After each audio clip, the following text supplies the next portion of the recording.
Abre tu Biblia en Lucas capítulo 24. Al final, sí interrumpimos nuestra serie de salmos para observar el encuentro que Jesús tiene con sus discípulos en Jerusalén. Lucas capítulo 24. Voy a leer del versículo 36 al versículo 43. Dice así: Mientras ellos aún hablaban de estas cosas, Jesús se puso en medio de ellos y les dijo: paz a vosotros. Entonces, espantados y atemorizados, pensaban que veían espíritu. Pero él les dijo: ¿por qué estáis turbados y vienen a vuestro corazón estos pensamientos? Mirad mis manos y mis pies, que yo mismo soy. Palpad y ved, porque un espíritu no tiene carne ni huesos, como veis que yo tengo. Y diciendo esto, les mostró las manos y los pies. Y como todavía ellos de gozo no lo creían y estaban maravillados, les dijo: ¿tenéis aquí algo de comer? Entonces le dieron parte de un pez asado y un panal de miel. Y así lo tomó y comió delante de ellos. ¿Oramos? Señor, gracias por este tiempo que nos permites pasar en tu palabra, Señor. Queremos rogarte que seas tú hablando a nuestros corazones, mostrándonos tu amor, tu gracia, tu fidelidad. Señor, ponemos este tiempo en tus manos.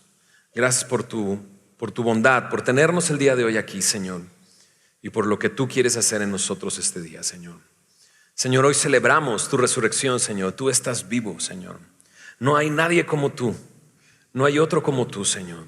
Tú eres santo, santo, santo. Gracias, Señor Jesús, por pagar nuestros pecados en la cruz del Calvario y mostrarnos tu grandeza y tu poder al resucitar de entre los muertos, Señor. Nos da esperanza, Señor, para nuestra vida, para el día a día, Señor. Ponemos este tiempo en tus manos, en el nombre de Jesús. Amén. Amén. Comer es maravilloso. ¿Estás de acuerdo? Dices, no hables de comida. No alcanzamos a desayunar temprano. Comer es maravilloso. Mi esposa, yo soy de Monterrey, aunque usted no lo crea. Ya no tengo el acento, ya no. ¿Te imaginas que yo subo? Abre tu Biblia. No, pues no. Ya no tengo el acento, pero dice mi esposa que uno de los defectos que tengo como regio es que no sabemos comer en Monterrey, ¿no? Y yo digo que sí, tenemos platillos, pero generalmente piensas en Monterrey y piensas en ¿qué? Carne asada, es lo que piensas, o machaca, ¿verdad? Es lo que piensas, ¿no? Pero sí, la verdad es mi esposa estudió, es chef, estudió. Yo pagué la carrera. Yo sabía a lo que iba, ¿no? Y la verdad es que cocina maravilloso. Y algún día los invitaré, no a todos juntos, pero los invitaré a mi casa a comer. Mi esposa cocina maravilloso y sí, al comer comida que hace ella, mi paladar pues se ha entrenado a saber sabores y demás cosas. La verdad es maravilloso. Es como cualquier otra cosa que nos encanta, empezamos a saborearla de manera distinta. Pero más que mi esposa cocine delicioso, que lo hace, tiene una perspectiva acerca de la comida muy, muy especial, muy particular. Ella dice que compartir, invitar a alguien a comer a tu casa es algo muy íntimo. O sea, en realidad es algo bastante íntimo, porque lo que tú preparas y lo que haces durante cierto tiempo y dedicas tiempo para hacerlo, las personas van a llegar y lo van a ingerir, lo van a meter en su boca, lo van a hacer parte de su ser, ¿no? Y eso es algo muy interesante. En la Biblia habla de comida. Aquí vemos a Jesús comiendo. Y a través del Evangelio de Lucas lo vemos sentado a la mesa y comiendo con diferentes personas, y lo vamos a ver más adelante. Pero este día en particular es algo distinto. El Señor se sienta y come pan asado y dice un panal de miel. Ahorita hablaremos de eso. Pero ahí está, enfrente de las personas, de los discípulos, un grupo bastante interesante de personas que acompañaron a Jesús durante cierto tiempo. Y no es que solamente lo estén viendo comer, sino que ellos mismos se sentaron a comer y a beber junto con él. Pero comencemos por el principio. El verso 19 dice: mientras ellos aún hablaban estas cosas, Jesús se puso en medio de ellos y les dijo: paz a vosotros. aún hablaban estas cosas. ¿Qué cosas? Bueno, aquí mismo en Lucas capítulo 24 se narra cómo el primer día de la semana, el domingo, un grupo de mujeres fueron al sepulcro y llevaban especies aromáticas para ungir el cuerpo. Y cuando ya iban para allá, sin fe, ¿no? Porque lo que esperaban ver era un cuerpo inerte, sin vida, al cual ellas iban a ungir. Había sido envuelto con especies aromáticas el día que falleció, que murió, pero muy apresuradamente. Y ellas observaron bien dónde fue sepultado y iban hacia el sepulcro. Y de repente en el camino se dieron cuenta que se les olvidó algo. ¿Quién iba a mover la roca tan grande que estaba en la entrada del sepulcro? Pero se dan cuenta que no, que había sido ya removida. Y tienen un encuentro con un personaje que le llaman un joven, que le dice: ¿a quién buscas? A Jesús, el que ha sido crucificado, ha resucitado. Y ellas se fueron directo a donde estaban los discípulos a hablarles de estas cosas. Así es que ahí está este grupo de mujeres que estaban hablando estas cosas junto, pero no eran las únicas. Cuando ellas regresaron, salieron corriendo dos discípulos, Pedro y Juan. Y llegaron corriendo. Juan era más joven, llegó primero, ¿no? Pero no entró al sepulcro. Pedro llegó, entró al sepulcro y vio, y no estaba el cuerpo ahí. Estaban comprobando que el cuerpo no estaba ahí. María Magdalena tuvo un encuentro con Jesús esa misma mañana. Ella se asoma dentro del sepulcro y ve dos personas que están ahí adentro y que le preguntan: ¿a quién buscas? Y dice: a Jesús Nazareno. Ella voltea y se topa con una persona y le pregunta también esa persona: ¿a quién buscas? ¿No? Y ella dice: a Jesús. Y ella no reconoce, pero está hablando precisamente con Jesús. Ella lo confunde con el hortelano, aquel que cuidaba el huerto donde estaba ese sepulcro. Y le dice: ¿dónde pusiste el cuerpo del maestro? Solo indícame dónde está y yo voy y lo traigo. No, yo voy y lo traigo. Y entonces Jesús se manifiesta a ella y le dice: María. Y ella dice: Raboni, ¿no? Y no le permite tocarlo porque ella ya se estaba abalanzando hacia Jesús, pero le dice: no me toques, pero diles esto. Habían recibido mensajes los discípulos a través de las mujeres, ¿no? Y ahora a través de María: vayan a Galilea, porque Jesús va delante de ustedes, allá les va a encontrar, como se los había dicho. Pero no solamente estaba María Magdalena, no estaban Pedro y Juan discutiendo o hablando de estas cosas y las mujeres que fueron muy de mañana, sino también estaban los dos discípulos que iban camino a Emaús. Ellos iban camino a Emaús, ¿no? Después de lo que había sucedido, y hablaban de lo que había sucedido, y de repente Jesús se junta a ellos y camina con ellos, pero sus ojos están velados, no pueden ver que realmente el que está a su lado es Jesús. Y entonces comienzan a hablar y dice: ¿qué están hablando? ¿No? Usted eres el único forastero que no sabe de lo que ha sucedido en los últimos días acerca de Jesús, el Nazareno que fue crucificado, ¿no? Y ellos dicen esto. Y estamos asombrados porque las mujeres fueron y nos hablaron de que Él había resucitado, pero ellos aún no lo creen. Incluso dice ahí: esperábamos, ¿no?, que Él iba a redimir a Israel. Entonces todos estos están discutiendo, están hablando de estas cosas. Los discípulos que iban a Emaús, sus ojos fueron abiertos, vieron que era Jesús y regresaron ese mismo día para hablar con los discípulos y contarles de su experiencia, de cómo habían visto a Jesús y cómo su corazón, dicen ellos, ardía mientras Él repasaba a través de las escrituras lo que hablaban acerca de Jesús. Ahí están todo este grupo de personas hablando. ¿Será cierto? ¿No será cierto? Y llega alguien más, vuelve a contarle lo que tú viste. ¿Qué viste? Pues no vi nada, ¿no? Entré al sepulcro y no había nada. No, pero yo sí vi y me dijeron esto y dieron este mensaje. Y ahí está María y le dicen: pero María, tú sí lo viste, segura que, pero lo tocaste. No me dejó tocarlo, ¿no? Entonces están hablando de todo esto y de repente Jesús está en medio de ellos. El texto lo dice así: Jesús se puso en medio de ellos. Jesús viene y quita toda duda, ¿no? Toda duda apareciendo entre ellos. ¿Hay alguna duda de si era cierto, no era cierto, si lo viste, no lo viste, qué escuchaste? Y de repente Jesús está ahí en medio de ellos. Me encanta cómo Dios llega y quita toda duda y trae certeza, ¿no?, en nuestra vida. Incluso aquellos que están comenzando a caminar con Dios, que acaban de entregar sus vidas a Dios, ¿no? ¿Alguno aquí? Sí. De repente la duda es: ¿será que me ha salvado? ¿Será que ahora soy su hijo? En Romanos capítulo 8 nos dice: el espíritu que has recibido es un espíritu de adopción, por el cual podemos clamar: Abba, Padre. Porque su espíritu da testimonio a nuestro espíritu de que somos hijos de Dios. ¿Sabes? Cuando de repente hay estas dudas, vea su palabra, porque en Él, cuando Él llega y cuando Él se manifiesta en nuestras vidas, borra toda duda. Ahí están ellos discutiendo, están hablando de estas cosas y Jesús se para en medio de ellos. Y cuando se para en medio de ellos, de repente les dice: paz a vosotros, paz a vosotros. Lo primero que les dice es eso. Y paz es la palabra shalom en el hebreo. Y es común que un judío te salude de esa manera: shalom, ¿no?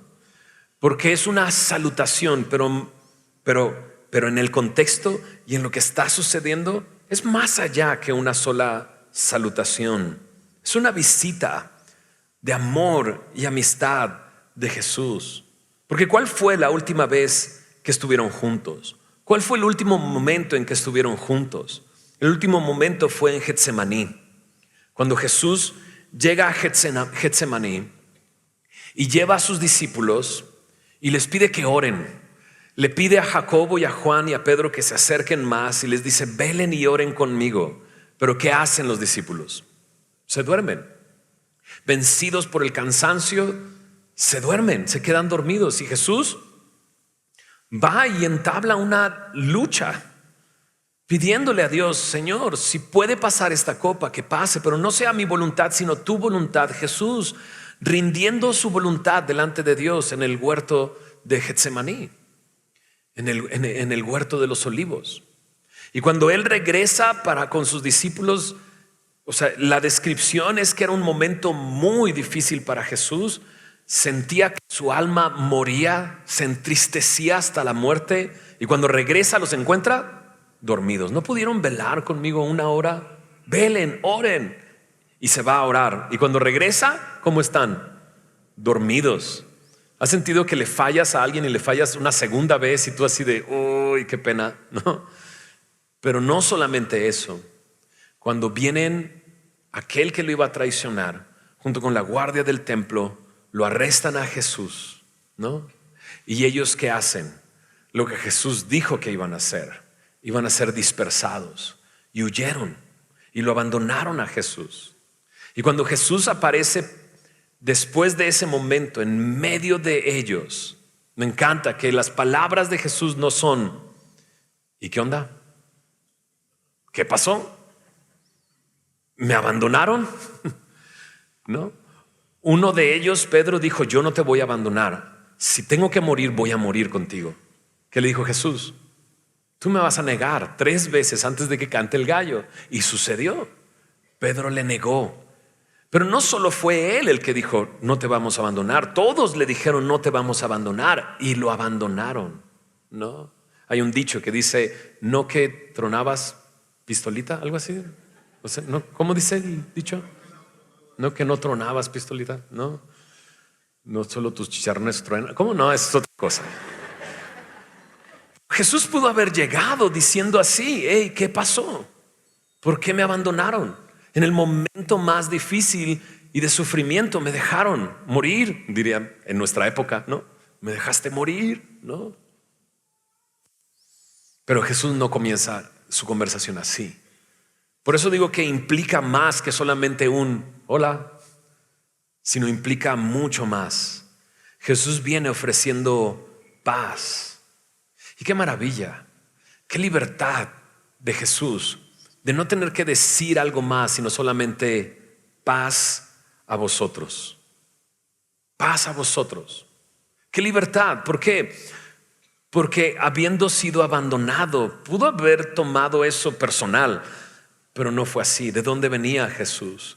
De morir en la cruz del Calvario, de pagar nuestros pecados. Cualquier cosa que esos hombres habían hecho unas noches atrás, habían sido pagadas en la cruz del Calvario. Jesús puede con libertad decir paz, porque nada de eso importa. Paz, ¿no? En Juan capítulo 20, en otro de los evangelios, no solamente dice que les dijo una vez paz, les dijo 2 veces paz. En Juan capítulo 20, versículo 21, casi al final de este libro, dice, versículo 21. Entonces Jesús les dijo otra vez, paz a vosotros. No una vez, sino 2 veces. Palabras de consuelo, de perdón, de reconciliación. Les dijo otra vez, paz a vosotros. Su palabra siempre es así. No tengas miedo, paz. En Hebreos capítulo 13, verso 20 dice que el Dios de paz levantó de entre los muertos a Jesús. ¡Qué maravilla! Jesús viene con un mensaje de paz, porque el Dios de paz le levantó de entre los muertos. Pero no solo eso. En Romanos 5:1 dice, justificados pues por la fe, tenemos paz para con Dios por medio de nuestro Señor Jesús. Lo que vino precisamente venía de eso, de haber liquidado la deuda y hacer la paz con nosotros, haciendo a un lado los pecados que hemos cometido, no tomando en cuenta a los hombres los pecados. Nos invita a reconciliarnos. El mensaje de Jesús es paz a vosotros. No solamente Él puede darnos paz con Dios, sino también la paz de Dios que sobrepasa todo entendimiento. Y ellos necesitaban eso. Volviendo a Lucas 24, verso 37, dice, entonces espantados y atemorizados pensaban que veían, dice, espíritu. Espantados, atemorizados. ¿Por qué? Porque aun cuando estaban hablando de estas cosas, no lo creían. Escuchaban el testimonio de las mujeres y no lo creían. Escuchaban a los hombres de Emaús venir y contar estas cosas, pero no les creían. En realidad no lo creían. Y de repente Jesús aparece en medio de ellos. Pero la forma en que Él aparece en medio de ellos es también muy peculiar. En Juan, en el mismo evangelio de Juan, leímos ahorita el versículo 20 del capítulo 20. Mira lo que dice el verso 19 de ese mismo capítulo. Dice ahí, y cuando en el versículo 19, dice, cuando llegó la noche de aquel mismo día, el primero de la semana, estando las puertas cerradas en el lugar donde los discípulos estaban reunidos, por miedo de los judíos, vino Jesús y puesto en medio les dijo, paz a vosotros. Por un lado tenían miedo de los judíos, pero hay algo que leí también, quizás no lo alcanzaste a ver, las puertas cerradas en el lugar donde estaban reunidos. Las puertas estaban cerradas y seguramente con doble candado, porque estaban llenos de miedo por lo que acababa de suceder. Sin duda podían pensar que ellos eran los siguientes, pero de repente Jesús aparece ahí, sin abrirse una sola puerta, sin quitarse ni un solo candado. De repente Jesús está ahí, ¿no? Y pone en perspectiva una cosa. Jesús quiere demostrarle a ellos, y por eso son los siguientes versículos, que no es un espíritu, sino que tiene un cuerpo. Pero su cuerpo no es parecido al cuerpo que tenía antes, porque de alguna u otra manera Jesús aparece en medio de ellos, no restringidos por espacio ninguno. De repente está en medio de ellos. Es por eso que ellos pensaron, un espíritu. O sea, esto es un espíritu. No escuchamos abrirse la puerta, de repente solamente apareció entre ellos, diciendo paz a vosotros. Hubo otro momento en Mateo capítulo 14, donde donde dijeron algo similar, no exactamente igual, pero sí similar. Estaban en la barca, algunos de ellos eran pescadores, ¿no? Y había una tormenta y de repente ven a Jesús que va pasando, ¿no? Se les va, incluso dice ahí, adelantándoseles, ¿no? Caminando sobre ¿qué? Sobre el mar. Algo completamente extraordinario. Y lo que sucedió en ese momento es que se llenaron de miedo y dijeron: esto es un fantasma. Literalmente usan la palabra fantasma como si fuera un espectro que apareció de repente ahí. Ahora no están usando la palabra fantasma, están usando la palabra neuma. Es un espíritu, no es un fantasma, es un espíritu, pero no tiene cuerpo. Es un espíritu que no tiene cuerpo, ¿no? Y es algo extraordinario que se está haciendo visible ante sus ojos. Lo pueden ver, ¿no? Y ahí está manifestándose delante de ellos. Pero aún así no lo pueden creer. Por eso Jesús decide mostrarles a través de dos cosas que Él está presente ahí y que tiene un cuerpo, hueso y carne. ¿Por qué no creían aún viéndolo con sus ojos? Bueno, en Marcos capítulo 16, verso 14, dice ahí que por la dureza del corazón, ¿no? Muchos de nosotros, no quiero decir precisamente que hayamos tenido una epifanía, que Dios se manifestó en nuestras vidas, pero sí Dios se ha manifestado en nuestras vidas. Y muchas veces no creemos, no por otra cosa, sino por la dureza de nuestro corazón. Por la dureza de nuestro corazón, ¿no? Hay momentos en nuestra vida que decimos: si no hubiera sido por Dios, me hubiera muerto, hubiera pasado esto, o un accidente, una enfermedad, o no sé, alguna cosa en nuestra vida donde decimos: ese fue Dios. Y son esos momentos donde empezamos a decirle a Dios: ya, voy a ir a la iglesia. Son esos momentos en que decimos: te prometo, Dios, que si me salvas de esta, voy a ir a la iglesia todos los domingos. Y bueno, el domingo de resurrección ya estoy aquí, ¿no? Pero no creemos. ¿Por qué? Por la dureza de nuestro corazón. Hoy es un buen momento para decirle a Dios: Señor, suaviza mi corazón, ayúdame a entender lo que tú quieres manifestar a mi vida el día de hoy. Jesús les dice: paz a vosotros. Le dice 2 veces: paz a vosotros. Y en el versículo 38 les dice también esto: pero Él les dijo: ¿por qué estáis turbados y vienen a vuestro corazón estos pensamientos? O sea, Jesús puede ver lo que hay dentro de su corazón, lo que sienten en el corazón. Están turbados, hay turbación dentro de ellos, pero también puede ver lo que están pensando en su corazón, qué es lo que los está moviendo en ese momento. Es increíble, ese es Dios. Hay otro momento en Juan capítulo 14 que Jesús les dice que no tienen por qué turbarse. En Juan capítulo 14 dice: no se turbe vuestro corazón, creéis en Dios, creed también en mí. Y me encanta porque en esa porción están turbados porque Él les ha dicho que Él se va, y a donde Él va no lo pueden seguir. Y para darles certeza y para darles seguridad en medio de la turbación que hay en su corazón, Él les dice: en la casa de mi Padre muchas moradas hay. Voy a prepararte un lugar para que donde yo esté, ustedes también estén ahí conmigo. No se turbe tu corazón. Ten certeza en lo que Jesús está diciendo. Él está preparando un lugar para que donde Él esté, ahí también estén ustedes. Acá en esta porción Jesús les hace la pregunta: ¿por qué están turbados y por qué piensan esas cosas en su corazón? La pregunta es: ¿qué están pensando? Jesús sabe lo que están pensando. Nosotros podríamos quizás vislumbrar un poco qué es lo que están pensando, ¿no? Porque ninguno de nosotros puede saber lo que hay en el pensamiento de otra persona, en el corazón de otra persona. Pero ellos nos dijeron algo, por lo menos estos 2 hombres camino a Emaús. En Lucas 24, verso 21 dice: pero nosotros esperábamos que Él era el que había de redimir a Israel, y ahora, además de todo esto, hoy es ya el 3er día que esto ha acontecido.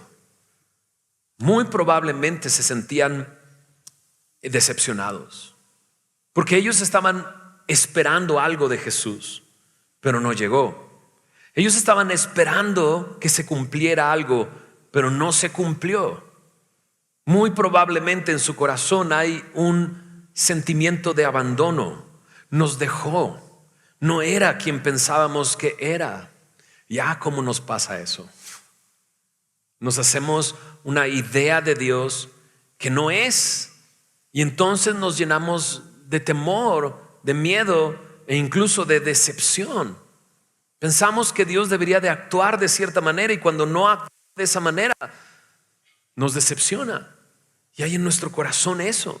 ¿Sabes? Dios sabe si en tu corazón hay eso en ti.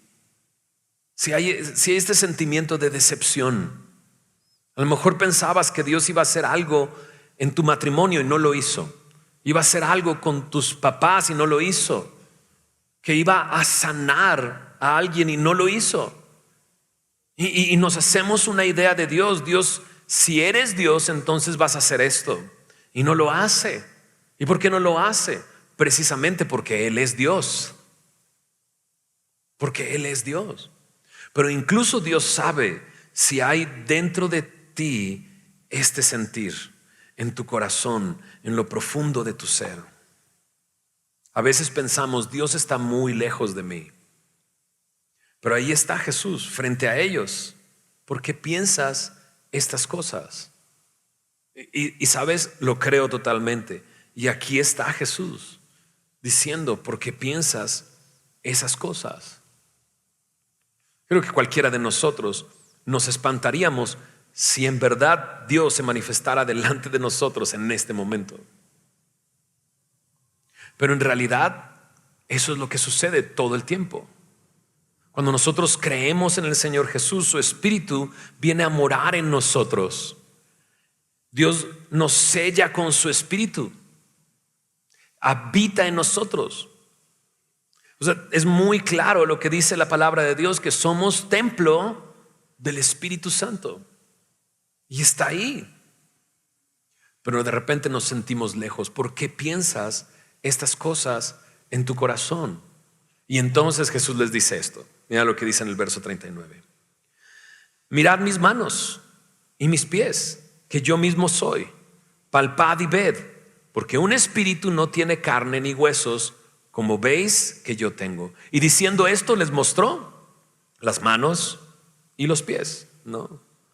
Y sí, de repente dicen, le mostró, miren mis manos, miren mis pies, yo soy el mismo, ¿no? Y hay veces que cuando estás enfrente de una persona, ¿no?, que conoces pero estás distraído y no lo ves, y de lejos, ¿qué hace? Mueve sus manos. Hey, soy yo. Pero Jesús no está haciendo eso. Mira mis manos, mira mis pies, soy yo, aquí estoy, mira, ¿no? ¿Me escuchas? ¿No? Pero no está haciendo solamente eso. Está mostrándoles lo que hay en sus manos y lo que hay en sus pies. En Juan capítulo 20, que ya acudimos a esa escena, Jesús hace lo mismo en este evangelio. Dice en el versículo 20, cuando hubo dicho esto, paz a vosotros, les mostró, dice en Juan 20:20, las manos y el costado.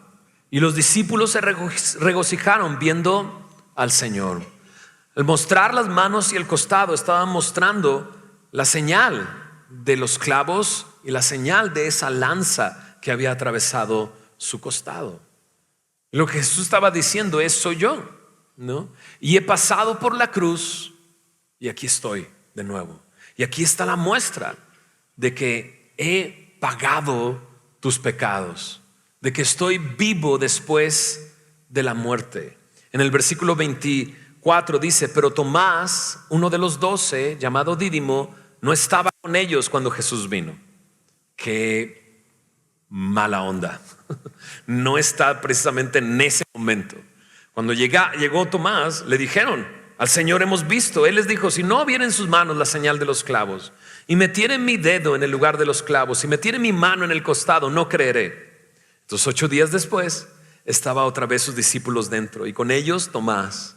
Llegó Jesús estando las puertas cerradas, se puso en medio y les dijo, paz a vosotros. Luego dijo a Tomás: pon aquí tu dedo y mira mis manos, y acerca tu mano y métela en mi costado, y no seas incrédulo sino creyente. Jesús tiene más poder de lo que nos imaginábamos, ¿verdad? No solamente puede ver lo que pensamos en nuestro corazón, sino puede escuchar lo que decimos. Porque de una u otra manera escuchó a Tomás decir: si no hago esto, no voy a creer. Y cuando lo ve, se lo dice: aquí estoy, mete tu dedo en mi mano, mete tu mano en mi costado y cree, y cree. Y le dice Tomás estas palabras. Respondió y le dijo: Señor mío y Dios mío. Soy yo, el que he estado con ustedes, el que pagó tus pecados, el que sufrió en el madero. Cuando vamos al libro de Apocalipsis, vemos a Jesús en el trono de Dios. En Apocalipsis 5, versículo 6, se nos describe el trono y nos dice esto acerca de Jesús: cómo vio un cordero como inmolado. De alguna u otra manera, esas marcas permanecen. Esa señal permanece. Y cuando veamos al Señor, lo veremos así. Así. Tenemos la certeza de que Él fue el que pagó nuestros pecados en esa cruz. Ahora, Jesús no solamente les dice: mira mis manos y mira mis pies, sino los invita a ¿qué? A palpar. Dice: palpa, ¿no? Ahora, hace unos momentos, cuando narramos la historia de María Magdalena, dijimos que María Magdalena, Jesús no le permitió acercarse. ¿Recuerdas? No me toques. No he ido a mi Padre, voy a mi Padre, diles que voy a Galilea. Pero ahora los invita y les dice: palpen, toquen, no soy un espíritu. En primera de Juan, capítulo 1, Juan, el discípulo amado, que escribe estas 3 cartas al final de la Biblia, antes de Apocalipsis aparecen. En primera de Juan, capítulo 1, verso 1, dice Juan así: lo que era desde el principio, lo que hemos oído, lo que hemos visto con nuestros ojos, lo que hemos contemplado y palparon nuestras manos tocante al verbo de vida. En el verso 3 dice: lo que hemos visto y oído, eso les anunciamos. ¿Qué está anunciando? Que Jesús fue manifestado, que el verbo fue manifestado, que la vida fue manifestada, que ellos lo vieron y pueden testificar y anunciar: hay vida eterna, hay vida eterna. Juan lo dice así: para que también vosotros tengáis comunión con nosotros, y nuestra comunión verdaderamente es con el Padre y con su Hijo Jesucristo. Lo que quiero es que seas parte de nosotros, dice Juan, y por eso te testifico que hay vida eterna, porque yo lo palpé, yo lo vi, yo lo contemplé, y ahí está. Jesús los invita a palpar, los invita a ver. Un espíritu, dice Jesús, no tiene carne ni hueso como yo tengo. Y les enseñó las manos y los pies. Verso 41 dice: y como todavía ellos de gozo no lo creían y estaban maravillados, les dijo: ¿tienen algo de comer aquí? Entonces le dieron parte de un pez asado y un panal de miel, y él lo tomó y comió delante de ellos. Me encanta. Como veía que no creían: hey, ¿tienen algo de comer? No, vamos a sentarnos a comer. Y le dan un pez asado. Bueno, eran pescadores. En la casa del pescador seguramente hay pescado. Y lo tenían asado, ¿no? Ahora, otras versiones, si tú ves en tu teléfono o traes otra versión física de tu Biblia, vas a encontrar que en muchas versiones no menciona el panal de miel, ¿no? Porque al parecer en los originales no aparece esto, el panal de miel. Algunos consideran que quizás esto fue como un glaseado. ¿Te imaginas un pez asado glaseado con miel? Dices: no, hombre, tráigame una tortilla. Ahí no tenían tortilla, pues tráiganme una pita, pues va, ¿no? Pero está ahí el pan, el pez asado, y se lo traen, ¿no? Y lo ponen delante de él. Y la verdad es que el asunto no es el menú. El asunto es que comió, se sienta, come y bebe como uno más de ellos, para que ellos sean convencidos de que no es un espíritu, es Jesús carne y hueso, como sus amigos, sentado ahí con ellos, ¿no? Ahora, el texto dice ahí, y él lo tomó y comió delante de ellos. Y creo que la escena es como rara, ¿no? Porque, digo, descrita así como está en esta porción. O sea, de repente te ha tocado que te sientas a comer con alguien, pero te dice, no, yo ya comí, ¿no? Y tú te sientas a comer, ¿no? Y estás comiendo y él no tiene nada enfrente. ¿Y qué le dices? Pues pídete algo, ¿no? Para que me acompañes, ¿no? O incluso, hey, trae un plato extra y le das una parte de tu comida. Porque de eso se trata, comer con alguien. No nada más que lo veas comer, ¿no? No están ellos así, sino que están comiendo junto con él. En Hechos capítulo 10, Pedro recuerda este momento.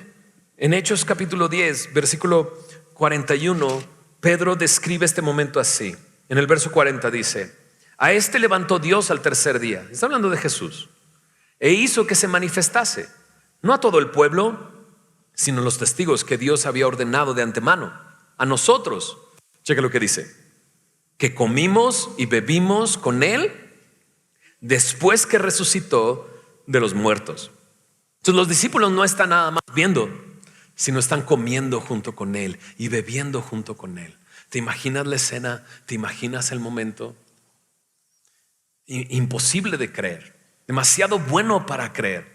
Y eso era lo que estaba pasando. El verso 41 de Marcos 16 lo dice precisamente de esa manera. Y como todavía ellos de gozo no lo podían creer. Entonces eso es demasiado bueno para que sea verdad. Aquí está Jesús y está comiendo con nosotros después de la cruz, después de haber pagado nuestros pecados. Hay vida eterna, hay una vida nueva en él. En el libro de Lucas hay varios momentos en que Jesús se sienta a comer con otras personas. En Lucas capítulo 5 se narra el momento en que él llama a Leví. ¿Recuerdas a Leví? Que también se le conoce como Mateo. Era un cobrador de impuestos, un publicano. Y él estaba en su mesa, en su oficina, y Jesús llega y le dice, sígueme. ¿Y qué hace? Lo sigue. Ahí está, en Lucas capítulo 5. Lo interesante es que lo primero que hace Leví cuando comienza a seguir a Jesús es organizarle algo. ¿Qué le organiza? Un gran banquete. Verso 29 dice, y Leví le hizo gran banquete en su casa, ¿no? Y había mucha compañía de publicanos y de otros que estaban a la mesa, dice, con ellos, ¿no? Leví era rico, los publicanos eran cobradores de impuestos, personas más que amadas, pues odiadas. ¿Quién ama a aquel que le cobra impuestos? Nadie, ¿verdad? Y menos estos, porque tenían fama de hacerse ricos cobrando impuestos de más, y así hacían grandes fortunas. Por eso no dice ahí que le hizo una comida. ¿Le hizo qué cosa? Un gran banquete, e invitó a todos sus amigos. ¿Quiénes eran sus amigos? Pues publicanos y pecadores. Porque ¿quién va a ser amigo de una persona que se aprovecha de otro? Y entonces dice ahí en el versículo 30 de Lucas 5, los escribas y los fariseos murmuraban contra los discípulos diciendo, ¿por qué coméis y bebéis con publicanos y pecadores? Respondiendo Jesús les dijo, los que están sanos no tienen necesidad de médico, sino los enfermos. No he venido a llamar a justos, sino a pecadores al arrepentimiento. Y ahí vemos a Jesús sentado a la mesa, ¿no? En nuestra escena de hoy lo estamos viendo con sus discípulos comiendo y bebiendo, pero aquí lo estamos viendo con gente que el pueblo odiaba, que el pueblo no veían bien, a estos publicanos. Pero la respuesta de Jesús es maravillosa. Los sanos no tienen necesidad de médicos, sino los enfermos. En Lucas 7:34 vuelve a aparecer esto. Cuando Jesús está explicando quién es Juan el Bautista, él dice lo que dicen de él. Y dice en el versículo 34, vino el Hijo del Hombre que come y bebe y decís, este es un hombre comilón y bebedor de vino, amigo de publicanos y de pecadores. Lo que pasa es que está comparándose o haciendo una referencia a Juan el Bautista, que no comía pan ni bebía vino. Y la respuesta de ellos era hacia Juan el Bautista, que no comía pan y no bebía vino, tiene un demonio, ¿no?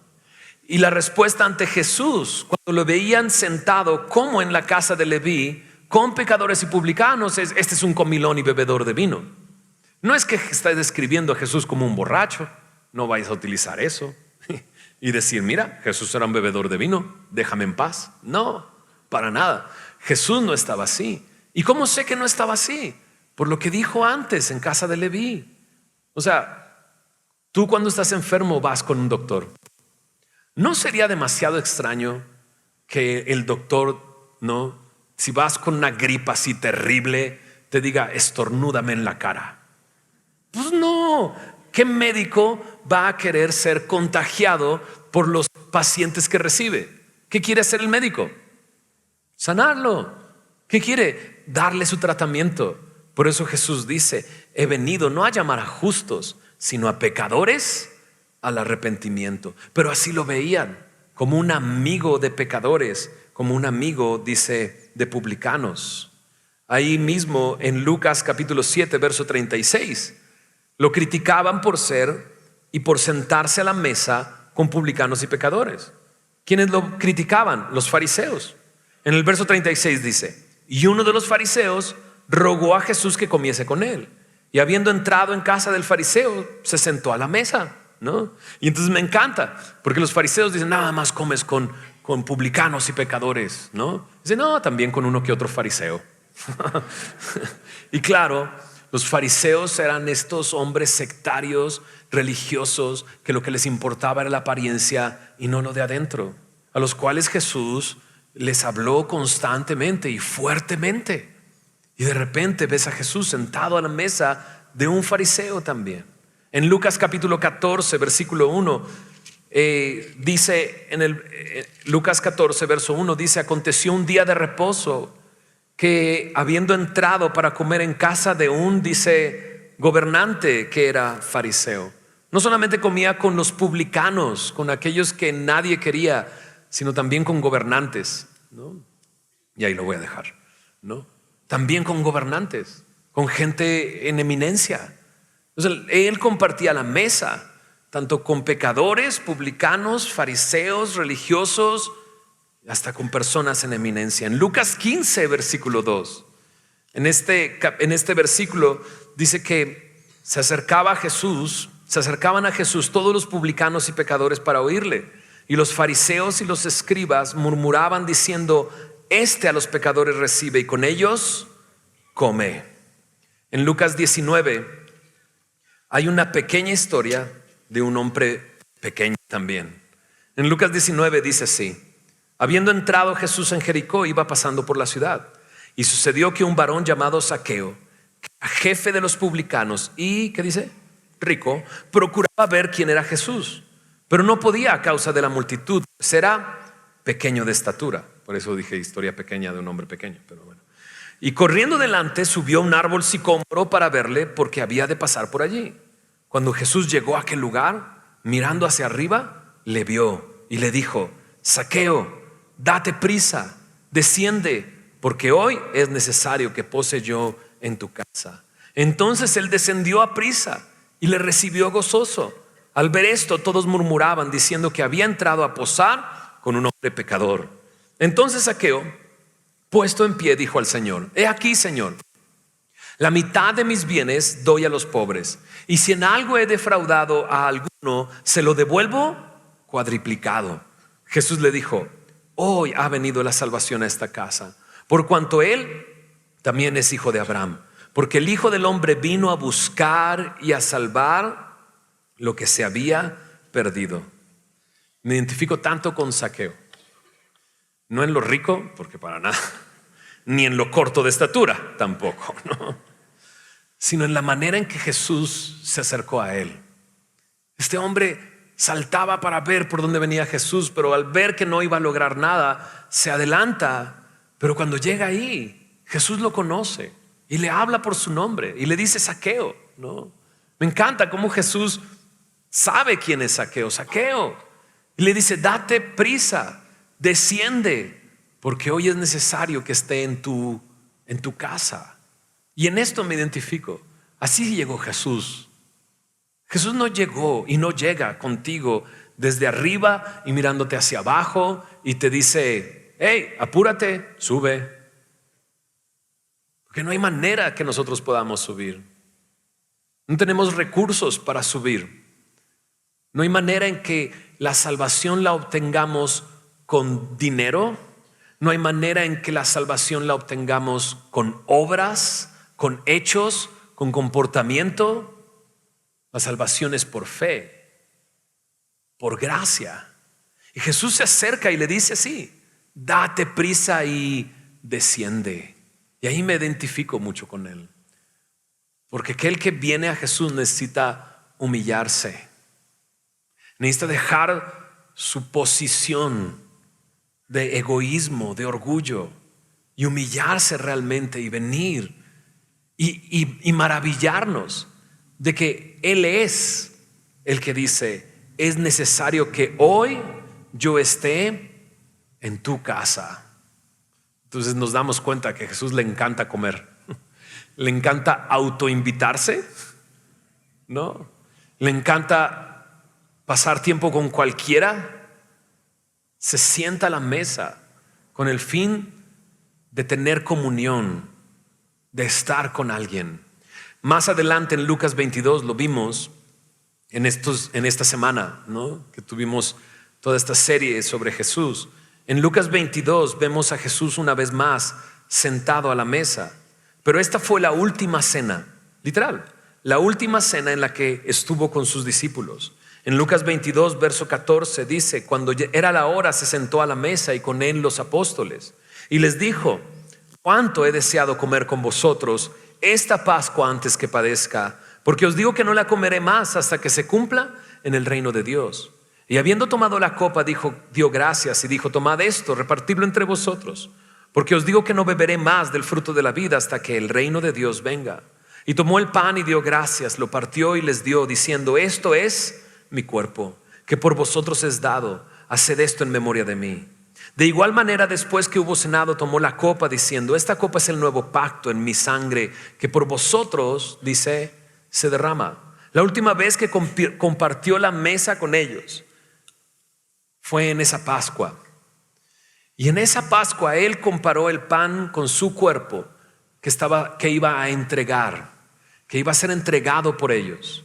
Y la copa la comparó con su sangre, sangre del nuevo pacto, derramada también por ellos. Y ahora ese momento ha pasado. La cruz pasó, donde el cuerpo del Señor Jesús fue entregado, donde su sangre fue derramada para limpiarnos de pecado, y ahora está sentado junto a ellos y ellos todavía no lo pueden creer. Ahí están viéndolo y por gozo no lo pueden creer. Qué paradoja, ¿no? Que lo que tienes que creer es increíble. Y así es Jesús. Quiere sorprendernos y quiere llenarnos de gozo, hasta el punto que digamos: demasiado bueno para ser cierto. Demasiado bueno para ser cierto. Domingo de resurrección es domingo de nueva vida. Es domingo de nuevos comienzos. Es domingo de invitar al Señor Jesús a entrar a casa. Apocalipsis 3:20, Jesús le tiene unas palabras a la iglesia que está ubicada en una ciudad llamada Laodicea. Y Jesús dice estas palabras: yo estoy a la puerta y llamo. Si alguno oye mi voz y abre la puerta, entraré a él y cenaré con él y él conmigo. Su deseo es muy claro. Quiere sentarse a la mesa contigo, así como lo hizo con los discípulos. Y puede hacerlo, claro, porque está vivo, porque Él está tocando a la puerta. Que no sea la dureza de tu corazón lo que te detenga. Que no sea la confusión y las preguntas. Él está aquí y puede disipar toda duda. Él es Dios. Que no sea otra cosa lo que te impida. Observa sus manos, observa su costado. Él ha pagado el precio de tus pecados. Que no sea demasiado bueno para ser creíble. No puede ser. O sea, es que tú no sabes cómo soy. No, yo no sé cómo eres, pero Dios sí sabe. Conoce tus pensamientos y conoce incluso lo que has dicho. Y aún aunque digas: pero yo estoy demasiado enfermo. Es que he pecado demasiado. Es que ya nadie me quiere. Me han dicho que me odian. Sí. Jesús se sienta a la mesa con todos ellos, incluso con los religiosos. Incluso con los religiosos. Con aquellos que para ellos es más importante lo externo que lo interno. El ritual que la relación con Dios. Incluso para ellos hay un lugar en su mesa. Él está llamando, Él está tocando. ¿Qué vas a hacer? Si tú abres, Jesús entra, cena contigo y tú con Él. Y tú con Él. Estaban sorprendidos, no lo podían creer. Mira lo que dice para terminar en Lucas 24. En el versículo 44 dice: y les dijo, estas son las palabras que os hablé, estando aún con vosotros, que era necesario que se cumpliese todo lo que está escrito de mí en la ley de Moisés, en los profetas y en los salmos. Entonces les abrió el entendimiento para que comprendiesen las escrituras. Y les dijo, así está escrito. Y así fue necesario que el Cristo padeciese y resucitase de los muertos al tercer día, y que se predicase en su nombre el arrepentimiento y el perdón de pecados en todas las naciones, comenzando desde Jerusalén. Y vosotros sois testigos de estas cosas. He aquí yo enviaré la promesa de mi Padre. ¿Cuál es esa promesa? El Espíritu sobre vosotros. Enviaré el Espíritu Santo sobre vosotros. Pero quedaos vosotros en la ciudad de Jerusalén hasta que seáis investidos de poder, dice, desde lo alto. ¿Okay? Esto es muy interesante y lo quiero decir de esta manera. ¿Entendiste lo que está escrito? ¿Entendiste esta historia? ¿No? Porque a lo mejor estás acá y dices, a mí nunca me lo habían explicado así. Y caray, entendí lo que está diciendo. Y pareciera que me está hablando a mí. ¿Sabes? No es que yo sea muy hábil para explicar. Es porque Dios quiere abrir tu entendimiento el día de hoy. Y que puedas comprender que Él te ama tanto que está dispuesto a perdonar tus pecados, a sentarte a la mesa y transformarte. ¿Estás enfermo? Ven. Ven. ¿Eres pecador? Arrepiéntete. Porque en Él hay perdón de pecados y la promesa del Padre, el Espíritu Santo, para venir a tu vida y manifestarse en tu vida y estar contigo para siempre. Señor, gracias por tu palabra. Gracias por este tiempo meditando en tu palabra, Señor. Sin duda has resucitado y eso nos tiene el día de hoy aquí, Señor. Y te pido por aquellos que están aquí y que, Señor, con gratitud cantamos, Señor, a ti. Con gratitud, Señor, en nuestro corazón te agradecemos por lo que has hecho por nosotros, Señor, por pagar el precio. No encontramos manera de pagar lo que tú has hecho por nosotros, más que diciéndote, vivo por ti, Señor. Estoy vivo por ti y vivo para ti, Señor. Gracias, Señor. Danos a cada uno de nosotros más de tu Espíritu, Señor, de la promesa que tú nos has dado para ir y predicar el arrepentimiento y el perdón de pecados a todas las naciones. Pero también te pido por aquellos que están aquí y que algunos, Señor, se han sentido aludidos, Señor, todo esto, Señor, y que están sorprendidos de que tú deseas tener comunión con ellos. Señor, yo te pido que tú quites toda dureza de corazón, que tú puedas abrir el entendimiento, Señor, que tú les muestres que quién eres tú, Señor, y cuánto tú los amas y cuánto tú deseas entrar en ellos y cenar con ellos y ellos contigo. Señor, tenemos un Dios único. Ese eres tú, Señor. Eres santo, santo, santo. Señor, en tus manos, en tus pies, en tu costado están las marcas de aquello que has hecho por nosotros, Señor. Has pagado nuestros pecados, Señor. Y el día de hoy nos llamas a reconciliación. Trae reconciliación.